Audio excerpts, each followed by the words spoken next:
1 minute.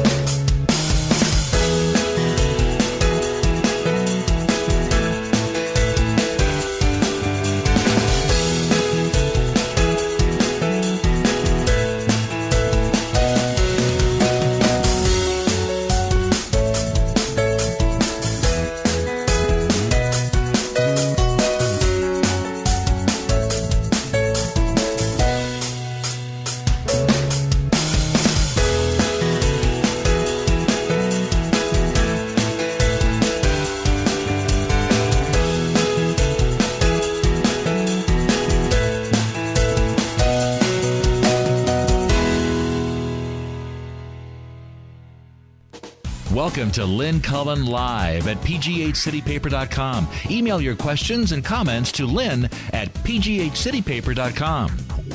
Hello there. Good morning. It is the 11th day of June 2012. It is Monday.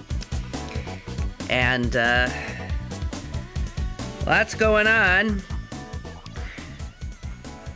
The Sandusky trial underway as I speak. And I imagine we'll be talking about that as the week progresses. I'm not going to talk about it at this point because, well, nothing's come out of it yet.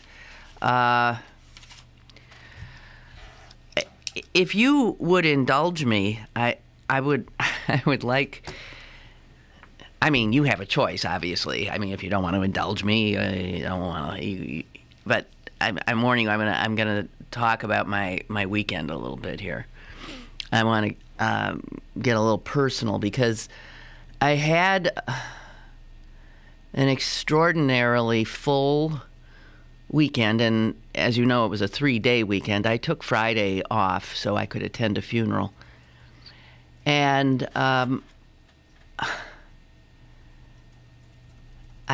I don't even know if I have words. I think I want to talk about it because I think I need to find words for everything that I experienced. And maybe in talking, I will find them. I went to the funeral of by all accounts, as close to a perfect human being as there is. I did not know her well, but I knew her family, her parents, her siblings. And I wanted to support them and be there. Her name is Ellen Weiss Kander. She was just 51 years old. And this funeral, I don't think there was a person there who'd ever been to a funeral like it. And I suspect none of us will ever experience such an extraordinary 2.5 hours again.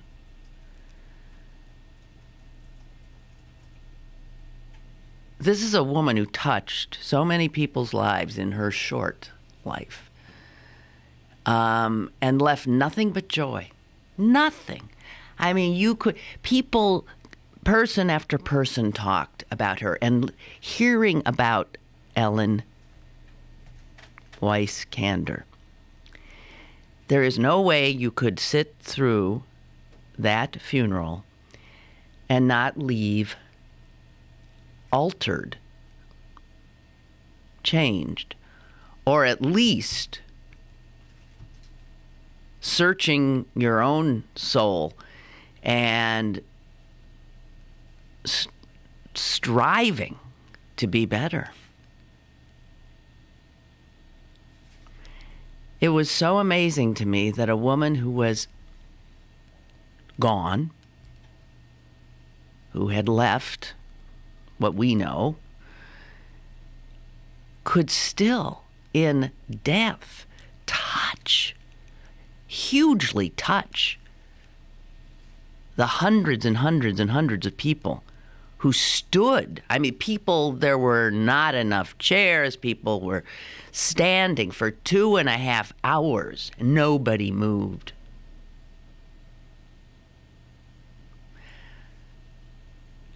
A life well lived is an extraordinary thing.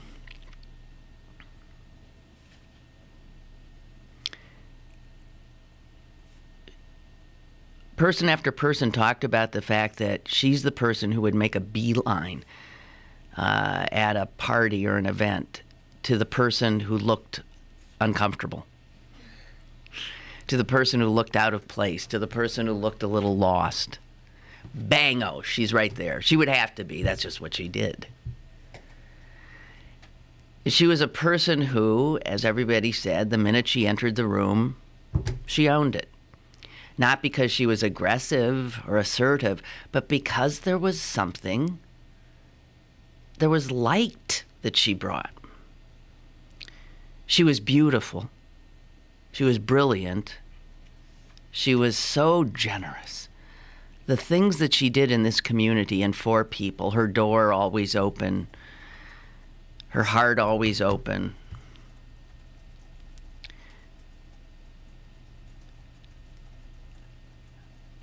By all accounts, a perfect marriage. More than one person said that they heard said many times. People would say, I would give 20 years of my marriage for one of hers. And her husband, amazingly, her husband and her children spoke. 14-year-old daughter, 18-year-old son, 21-year-old son. Unbelievably, movingly, courageously. It was inspirational in every way. I walked out. I'm still trying to get my balance back because it was inspiring and yet challenging. It's like I want to be able to be better now. I want to be. After all, what is it all about if not that, if not wanting that to be your legacy? That you made a beeline to the uncomfortable person so that you could bring them in and make them comfortable. Who wouldn't want to be that person? And if it's not your nature, who wouldn't want to sort of work toward getting closer to being that person? What a gift Ellen Weiss-Kander was, and still is. A life well lived like that touches so many people, and it's just, her light is still here. The light she brought. Amazing. Amazing human being. So, I left the funeral, and then I went to Homewood, where I had promised to babysit, essentially, for a 3-year-old girl who, in her 3 short years of life, has already, I suspect, endured more pain, more suffering, more fear than I have in my long life. A child of whom so much was asked. A 3-year-old who had to be strong. A 3-year-old who had to be resilient. This was a child who had ended up in the clutches of the system. And by virtue of being in the clutches of the system, had been separated from all she knew. Separated from her mother, her grandmother, her father, cousins, siblings, whatever she knew of as home. She was taken from it. An extraordinary woman I know, no blood relative at all to this child, but living in the neighborhood, stepped forward and said, I will take care of her until you find, some way to get her back to something she knows and someone she knows. And so my friend had been caring for this child. And she was exhausted, strong as hell, but I'm sure had to be exhausted, was not able to get her work done. I said, I can spell you on Friday afternoon, until I have to get ready for this, QED show I do on Friday night. So I went to Homewood and I picked up this child. And I'm thinking even then, so here's another strange person who she's with. Passed again to me. But we went to the park, and children are amazing. They are so open, so ready to embrace each other, to trust, to have fun, to play, to be happy. They're like puppies. They're like dogs. You go to the park with them, and it's like going to the park with a dog. They immediately begin to play with perfect strangers. This beautiful little child found another little girl, and within seconds their fingers are entwined and they're running around together playing. I was so happy to see that. It brought tears to my eyes.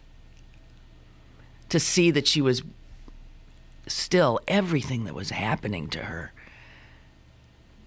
she was still able to laugh and play. And she was wearing a pink sequin tiara.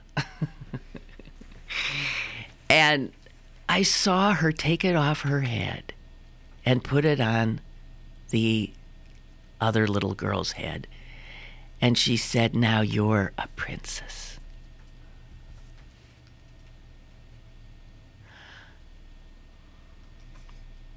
My heart was so full that day, I didn't know if I could stand it.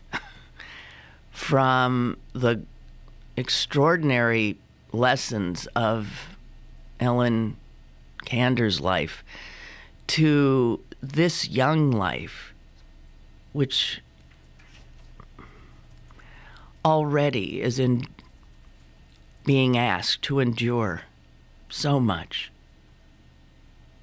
One life seemingly blessed, the other being given a much harder row to hoe. You can't figure out what any of it's about. Except you get the sense that kindness and love has to be what it's about, right? Has to be.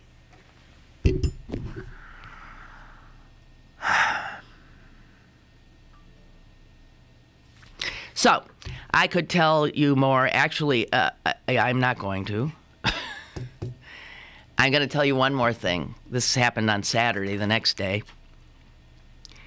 Still trying to get my equilibrium. I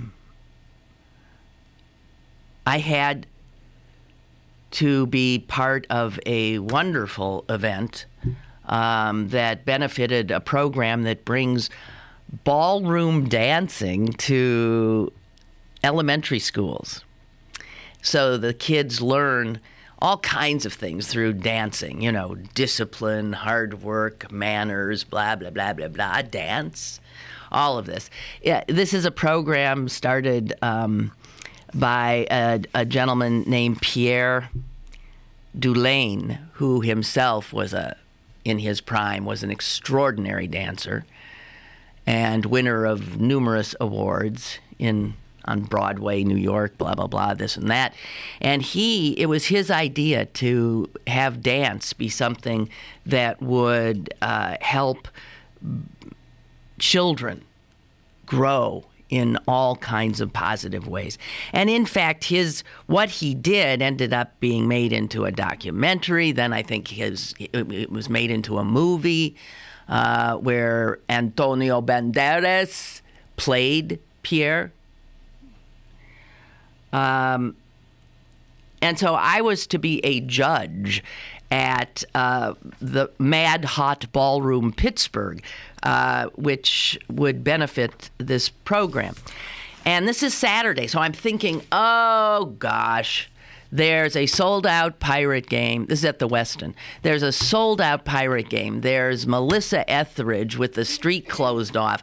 There's the Gay Pride. There's the Three Rivers Arts Festival. There's who knows what's going on at the Benedum and at the Byam and who knows why, blah, blah, blah, and the August Wilson Center. I couldn't imagine. But Saturday night, anybody would have been well advised to, I don't know, steer clear. There ain't no place to park. There's no, and I thought, well, what the heck am I? So I was supposed to be in semi-formal attire for this. So I got myself all dolled up. I was wearing my pearls. I was wearing all kinds of fancy stuff. And I took the bus. So I'm sitting on the bus looking a little odd. No one else on the bus quite looked like me. And somebody came up and sat down next to me and said, I can't believe you're riding the bus. I said, well, I can't believe I'm riding the bus dressed like this. It seems so odd. Anyway, the bus could not get all the way through its route because streets were blocked off. So I ended up with this guy walking to the hotel.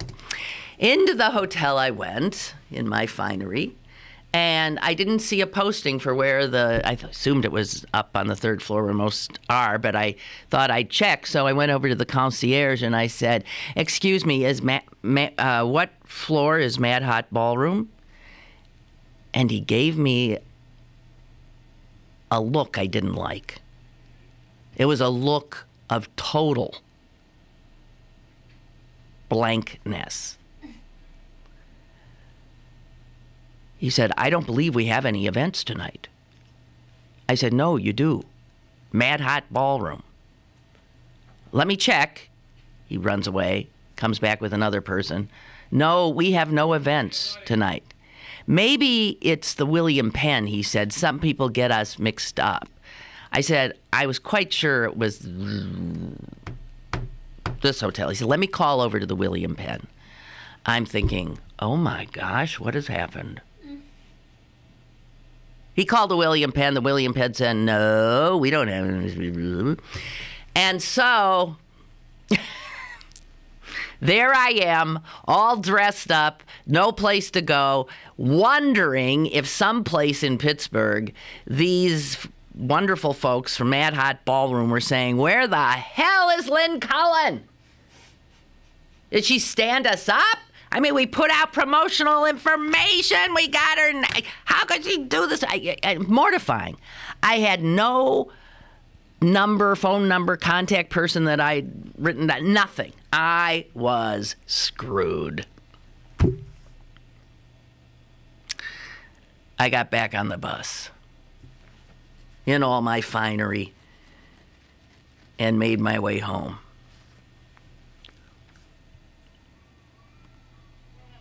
That's when I checked the page I had, the single little invitation. And I'm sure you're ahead of me here. It was not Saturday night. it was Sunday night. Whew. The good news was I hadn't stood them up. I hadn't missed it. But there was such a Groundhog Day feel to my Sunday that it was so bizarre. Got dressed in the same finery.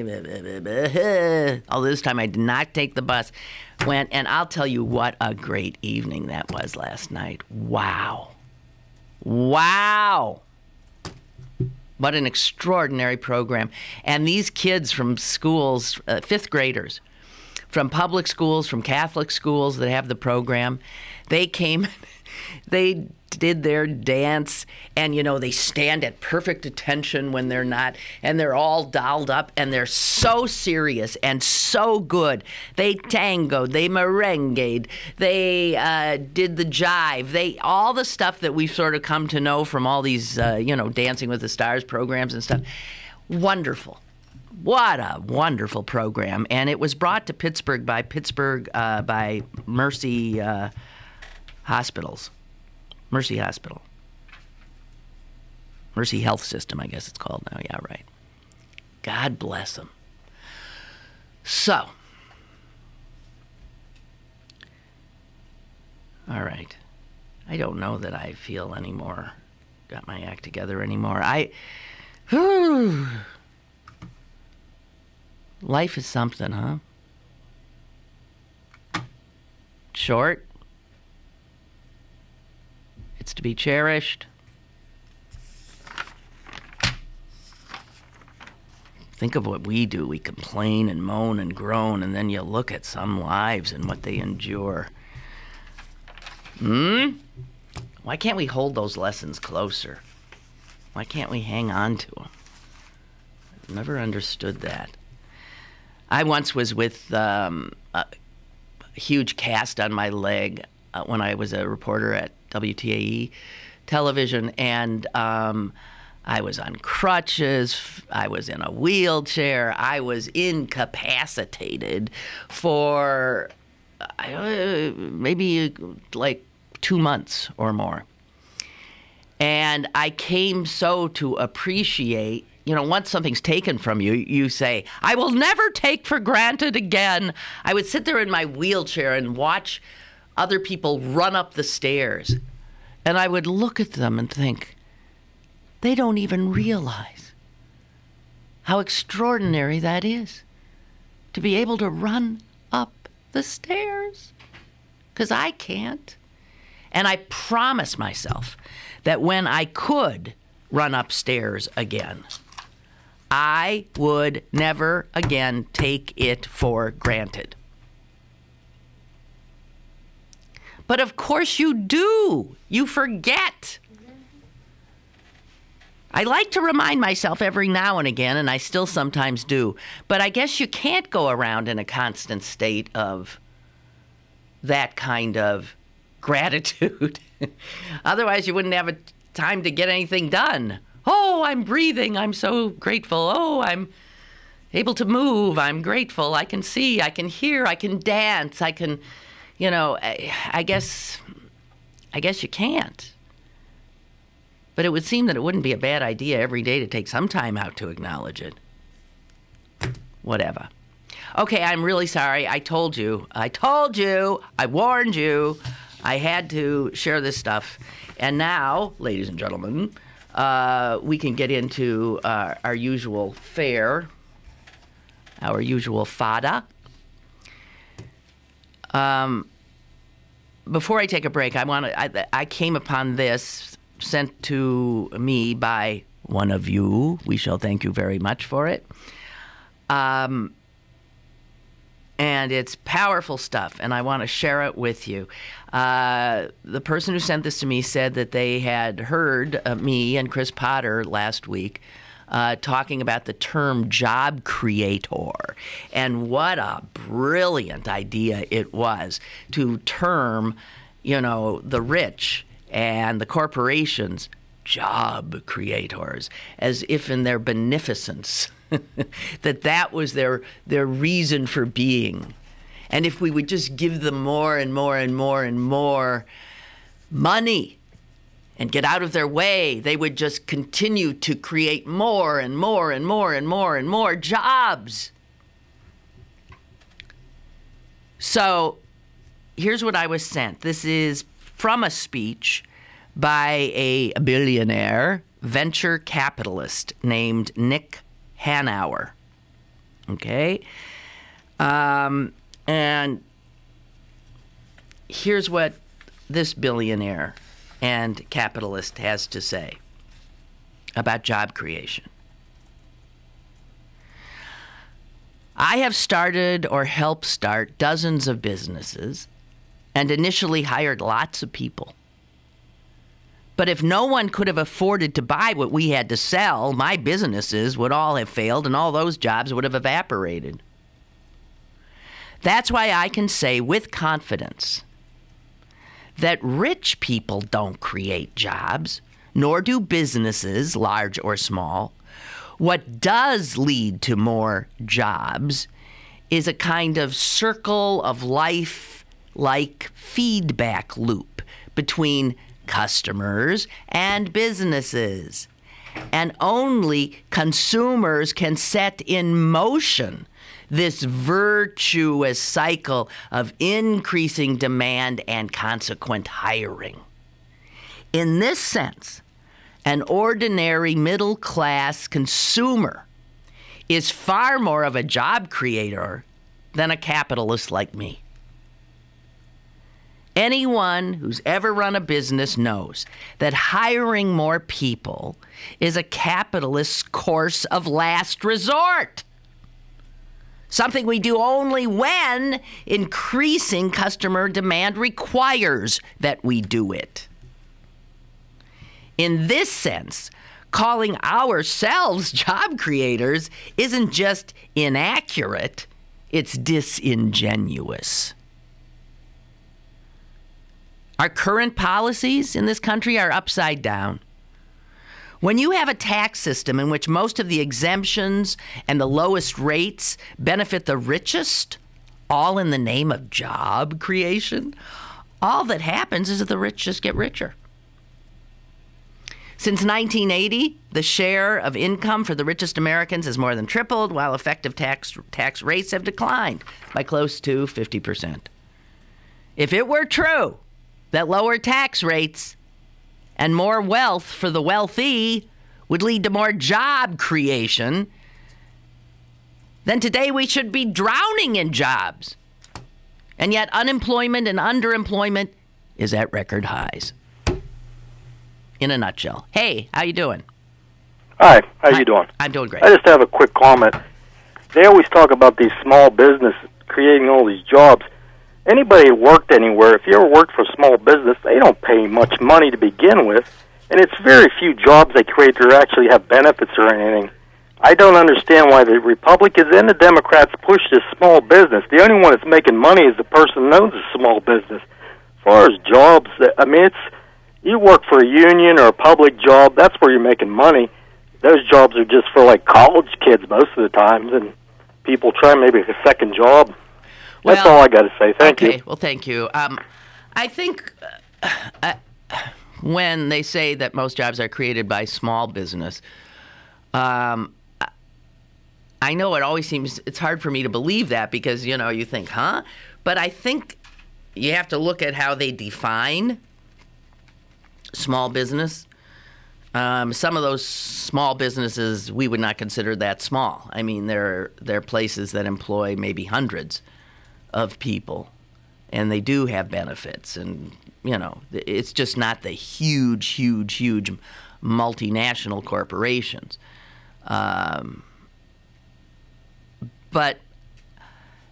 I think it is a truism, or you wouldn't hear it over and over and over again, that more Americans work for small business instead of these giant corporations.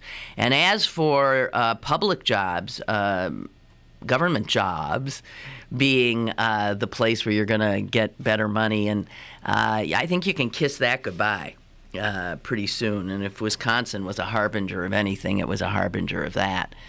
That as most people work in the private sector, and they see their public sector cousins getting better benefits, getting, better conditions, maybe higher pay, there is an anger there because their taxes are giving them that while they themselves don't have it. So, however, without those government jobs, I sure want to know what.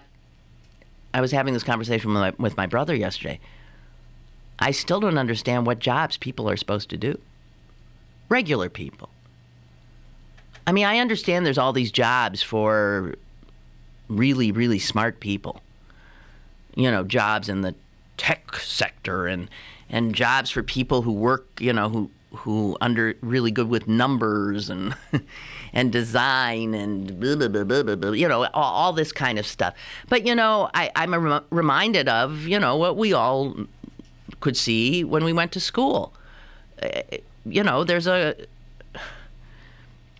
There are A students, B students, C students, D students, and on you go. And the fact is I can see that there's jobs for maybe the A and B students and maybe jobs for the D students, but I'd sure like to know what the hell the C students and average Joe is supposed to do anymore. And as our colleges increasingly are turning themselves into vocational schools, which is stupid because none of us can even conceive of what jobs will exist in 10 years. You can go into college as a vocational kind of a thing, prepare yourself for one of these jobs that's going gangbusters when you enter the college. You come out, and that job is disappearing. Either because it's been robotized or there's no need for it or whatever. Hello, caller. Hello? Lynn? Yes. Hi, my name's Rosemary. Hi, Rosemary. And just want to talk to you a little bit about the public sector and people being angry or jealous. Remember, Mitt Romney likes to use the word jealous. The public sector, teachers, firemen, police, post office, and as you say, they are middle-income jobs because not only are they a decent wage, but they're also benefits, health care, decent retirement. These people, a high percentage, are veterans. We're having all these veterans come back, and everybody's saying, jobs, jobs, jobs. So do you want them, doing work that doesn't get benefits? Do you want them getting jobs that are minimum wage or less? The second thing to keep in mind about public sector jobs is, yes, a lot of them are firemen, policemen, but an awful lot of public sector jobs are very highly skilled, educated people. And when you compare what a highly skilled, educated person makes in the public sector to the private sector, they make far less. They make concessions because they really believe in what they're doing, clean air, clean water, that type of thing. They give up other things for a little bit of security. A little bit of security. Yeah, that's the way. I agree. That's what has been. But I don't know. If I were I think the public sector unions have a target on their back now. I don't think there's any doubt about it. But again, it's because of jealousy. It's because of divide and conquer. Right. It's because nobody wants to pay anybody else a living wage. That's right. As the private sector has pushed down the wages of workers and has, denied them. It's really hard to find anyone in the private sector that has a pension anymore. There's no pensions. There's no security at all. You can call it jealousy, but rather than say, why shouldn't we have what the public employees are getting the fair deal, we want to drag everybody down to what the private sector has decided is what the worker should get. And the income of the higher level people at these, it has just, the thing, compare, they say, oh, Europe socialism and all that. Well, you know what? It works all ways. Their company leaders and heads do not make nearly the type of money that our people make. No. Their doctors don't make what No. because it's kept at an affordable level.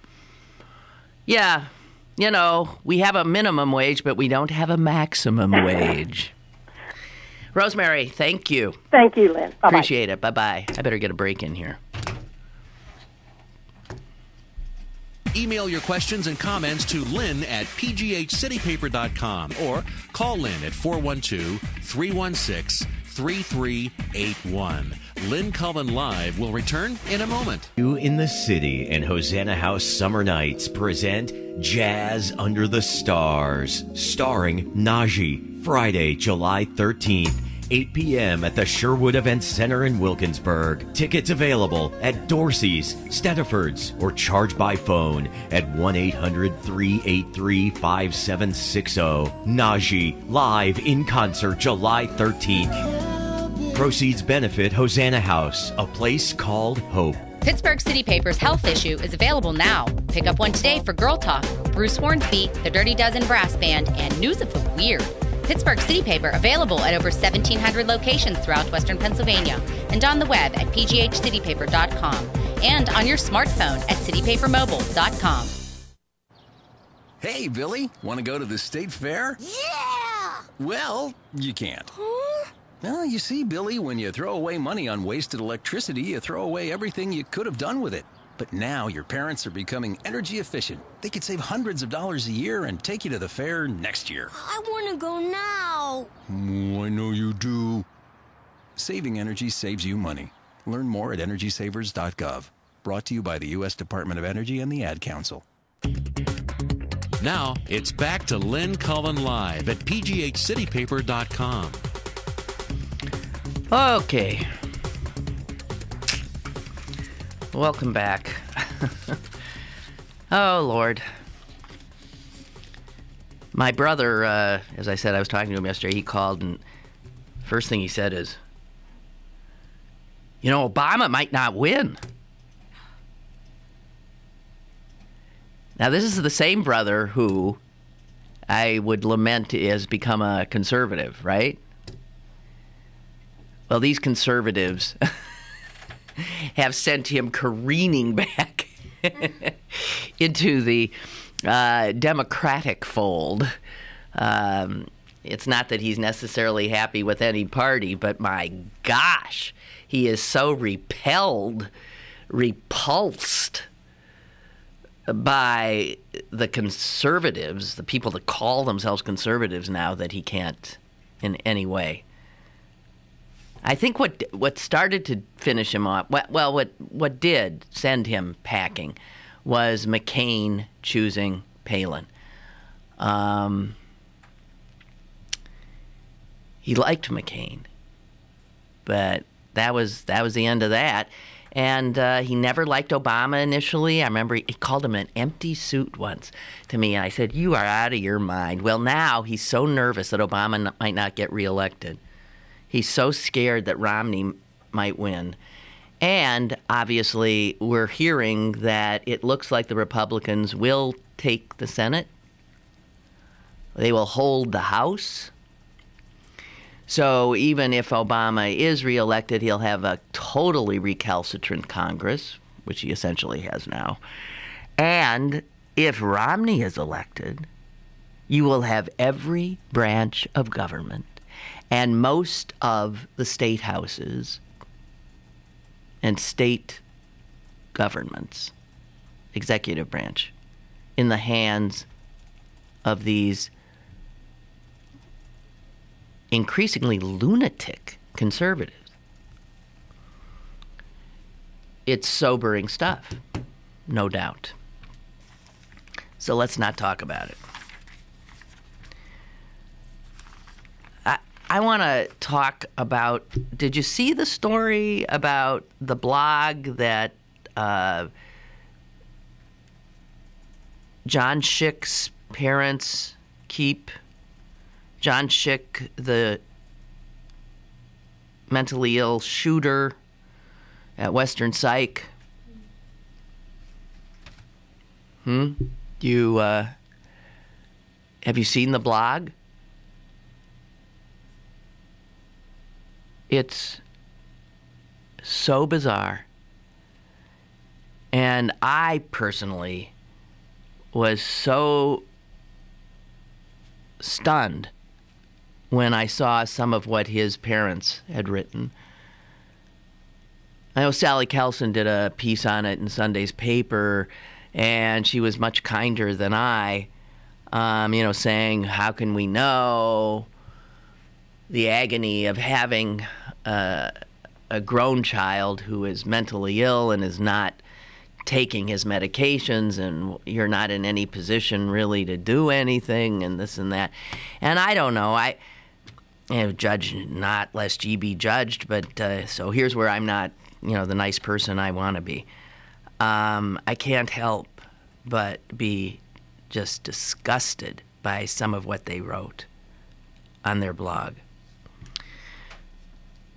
They titled the blog entry in which they talk about the death of their son. These are the people who are on a sailboat. They couldn't be reached because they're sailing around. They've been sailing around for 8 years. They picked up, and that was what they wanted to do. But it's so odd because they picked up and sailed off at exactly the same time he was diagnosed with schizophrenia. Their only child. And I don't get that right there. I mean, I'm sorry. I have an only child. If he was ill as an adult, if he were ill, get the grammatically correct. If he were ill, I wouldn't just run away. I couldn't imagine abandoning him, even if he didn't want me around. I'd certainly try to make sure he was all right on his meds, that kind of thing. I just can't imagine saying, okay, well, I'm going where you can't reach me, where I won't know what the hell you're doing. I might not even know. Maybe I can talk to you once a month or something. Maybe. I don't know. So they titled the blog entry about their son and his end, his murderous end. They titled it The Death of John Schick. I find the title bizarre.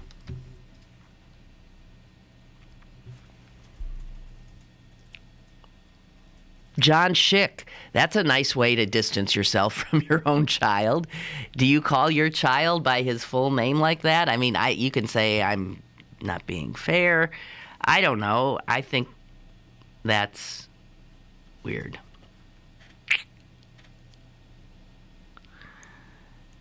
Listen to the tone. To assist those not familiar with John's illness, his doctors since 2005 have told us that he suffered from schizophrenia. These matters have been covered in the press, coverage to which we chose not to contribute. Those who are unfamiliar with the background can consult their favorite search engines for details. What? These are parents talking. No, yeah. These are John Schick's parents. Okay. And they go on to talk about how the Coast Guard finally got in touch with them, gave them a phone number that they were to call in Pittsburgh, and they go on in their blog to say this. It didn't take much clairvoyance to guess that the person we were about to call would not be holding good news. To the extent that we thought about it, perhaps we speculated that John had gotten into some minor legal trouble. Now listen to that. To the extent that we thought about it. You get a call from the Coast Guard saying, please call this number in Pittsburgh. To the extent we thought about it? How would you think about anything else?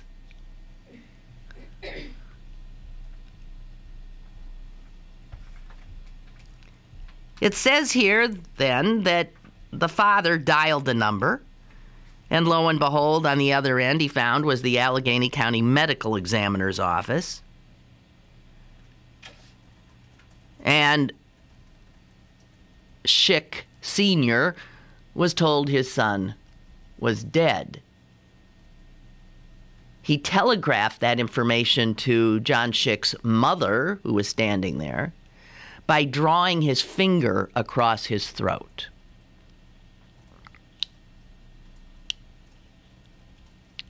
What parent, upon hearing their son was dead, would then tell their partner, the other parent, just draw a finger across their throat?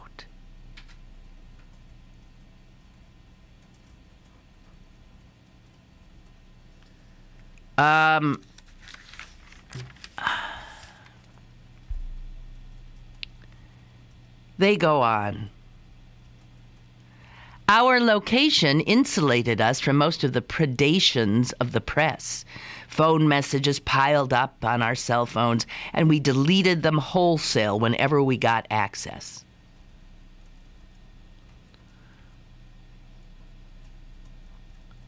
So they hear their son is dead. If you knew your son was dead, would you not drop everything, and run to at least claim what was left of him, his body, to lovingly, would you not? They did not. They did not. They kept sailing their boat.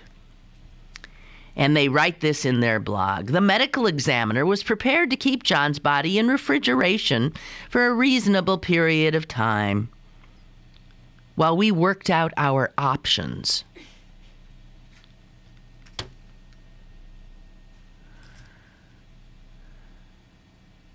There was no reason to hurry back to take care of matters. Certainly, John wasn't going anywhere.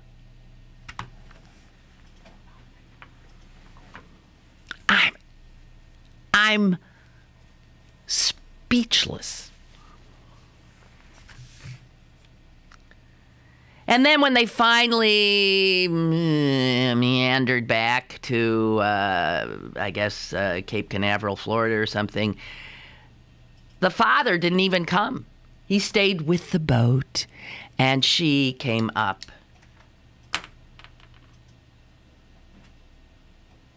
And then get this. John died in a horrible way. In our view, he chose an elaborate way of committing suicide. We think that he suffered from exhaustion, struggling for a small bit of a normal life but not being able to capture it. It does not take away from the horror of his means of death, nor the horror he inflicted on others, to observe that he got to choose the way he died, and that he died quickly, which are gifts given to few. Oh, I'm so happy that he got to choose the way he died. But tell that to the family of that young man who died. He didn't choose, did he? What an odd thing to say. I can see where you could say that if he simply committed suicide.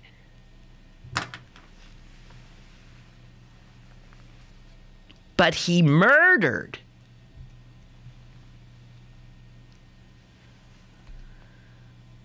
Ugh. Anyway, I am sickened. And I've heard others, much more generous of spirit than I, say, you can't imagine the pain of having a child. No, it's true. It's true. But I still can't imagine that level of detachment that you don't run to your son's side, even if the medical examiner will keep him in the refrigerator. So there's no hurry. He wasn't going anywhere.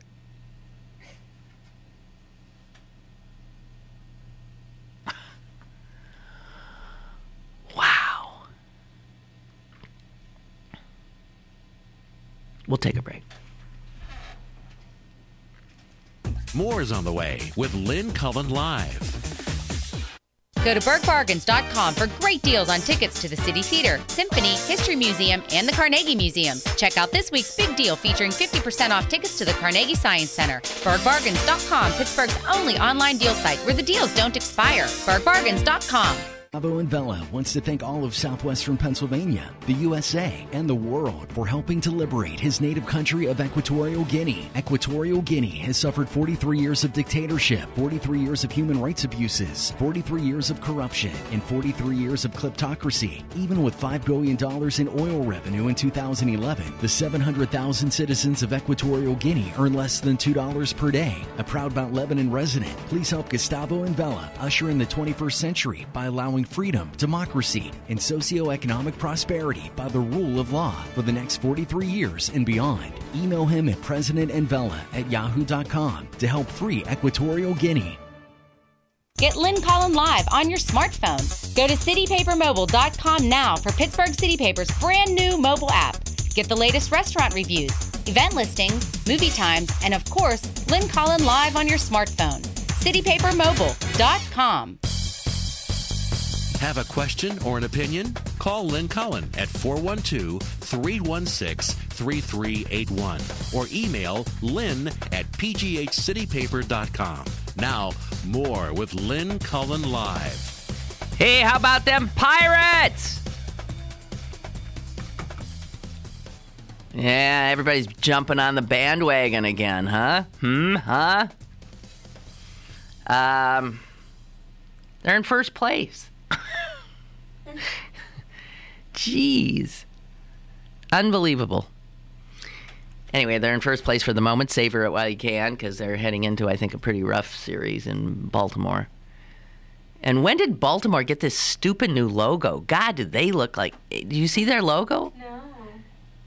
I'm sure it's... I mean, it's not the old one. I don't know if they've had it for a few years. I never noticed it before. It is so goofy looking. I mean, I would refuse to wear it if I were a player. It would be beneath my dignity. This cartoonish looking bird, yeah. Don't you think that's stupid? Jess thinks it's stupid too. So there, we stand our ground. That's stupid.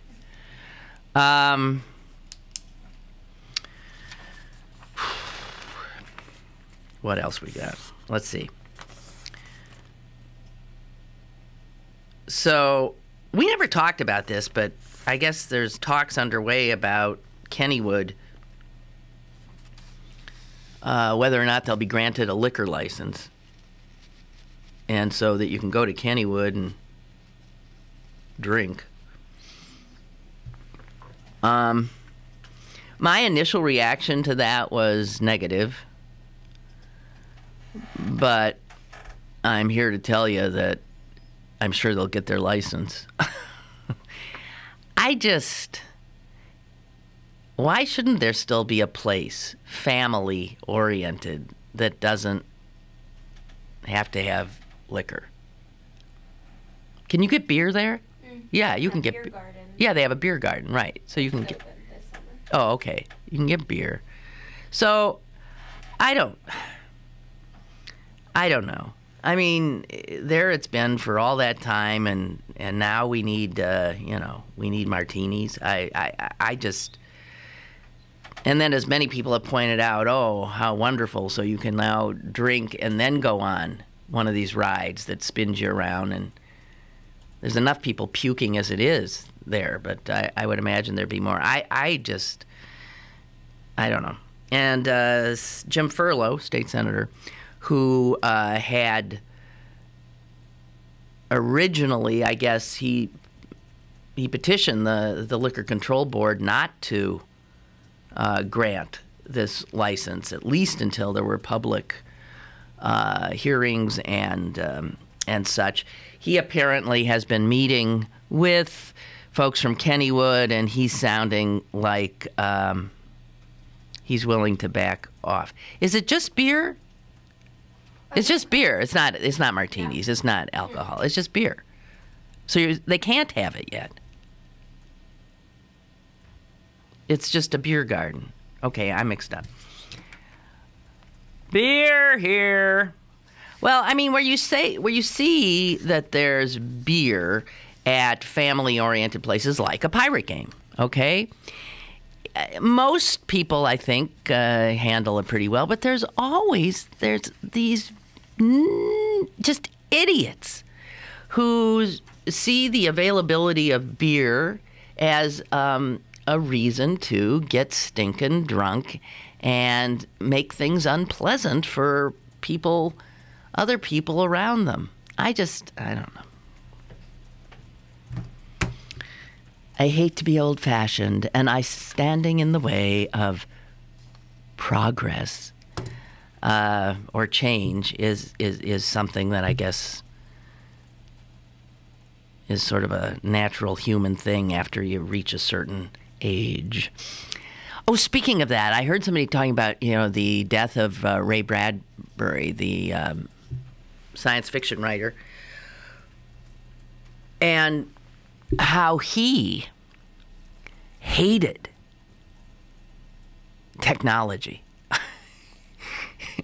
He feared what it would do to humanity. He feared that it would make us less human, less connected, even as it promised to free us in a way that would allow actually more connection. And he voiced all the kinds of fears that I know I voice ad nauseum myself. But again, there's no stopping it. He was talking about how his, maybe most famous book, Fahrenheit 451, how he didn't consider it a book so much about the dangers of Big Brother or government censorship. He saw it more as it was his fear of a world without books, without reading. And toward the end of his life, he started to think, I think we might be heading there. Because books are disappearing. And I guess when he was asked to allow one of his books to be made into an e-book, he told him to go to hell. But I guess his books are e-books now, anyway. But initially, he tried to stand in the way of that. The idea of books disappearing was so upsetting to him. It's upsetting to me, too. I can't let go of my books anymore. They pile up. And they do. There's piles of them all over my house. And each one seems like something to cherish.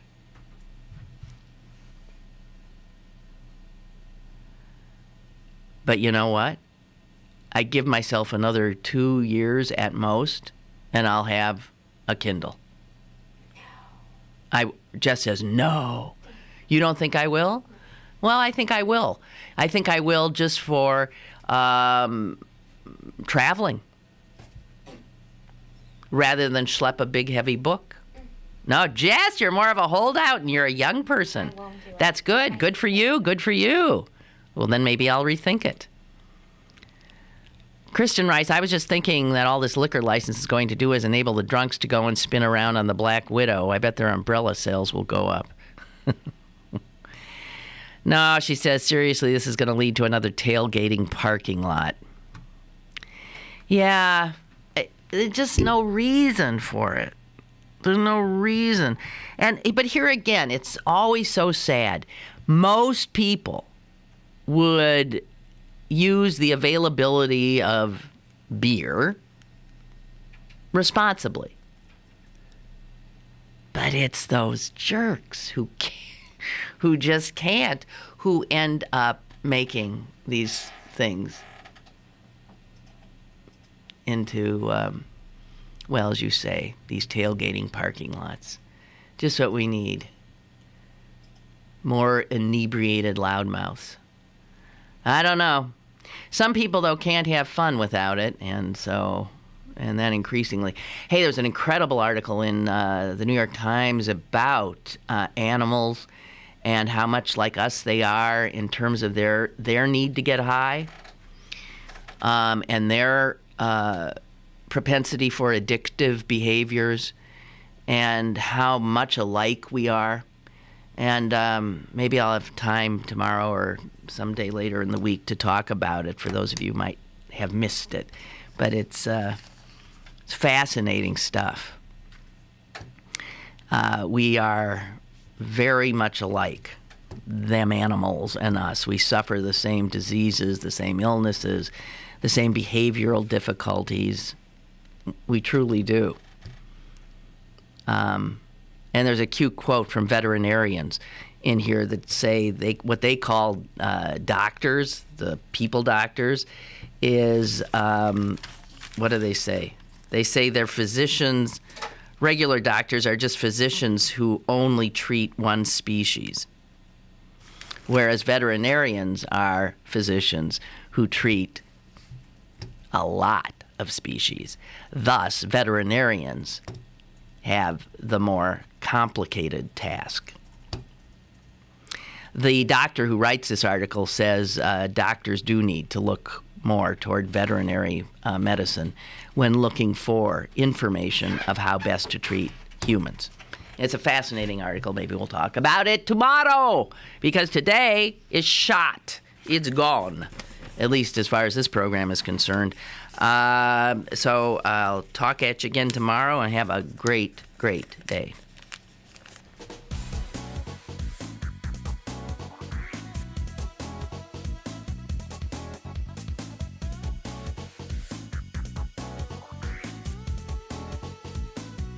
Lynn Cullen Live, Monday through Friday from 10 a.m. to 11 a.m. and archived at pghcitypaper.com. The opinions expressed on Lynn Cullen Live are those of the host and do not necessarily reflect the viewpoints of Pittsburgh City Paper, Steel City Media, and its advertisers.